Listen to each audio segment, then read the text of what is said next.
It is my first time visiting Istanbul. I love it. It's pretty crazy. It's a shit ton of people everywhere. I love the mix of old, new, east, west, religion, and like economy. It's just a big melting pot. Very, very high energy. So I've been enjoying my little taste of Istanbul so far. The event is great. It's impressive how big the scale is already. I think the quality of speakers, the quality of participants has been very high. So I've been enjoying myself a lot, and I think this speaks to the promise of the area and the ecosystem that's been building up slowly in Istanbul and in Turkey in general. Yeah, so I've met with a few very promising startups. I have a lot more meetings now after my talks.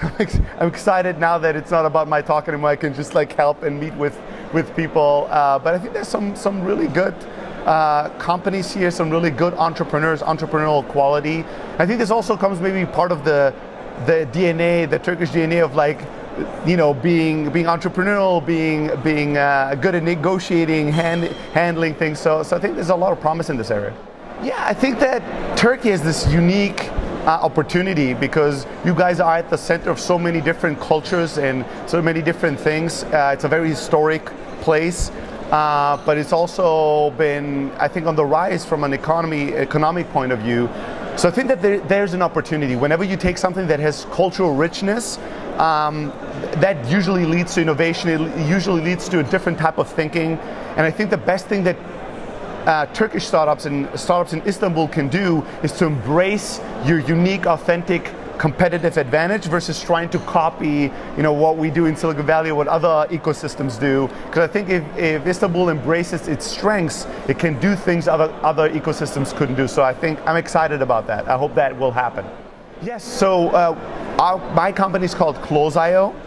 And what we do is we offer startups a sales tool that allows their salespeople to make more and better calls, send more and better emails, and as a result, close more deals and generate more revenue. So we have B2B startups that are customer of ours around the world, thousands and thousands of them. We're growing really, really fast, and we're serving a customer we deeply care about, which is startups.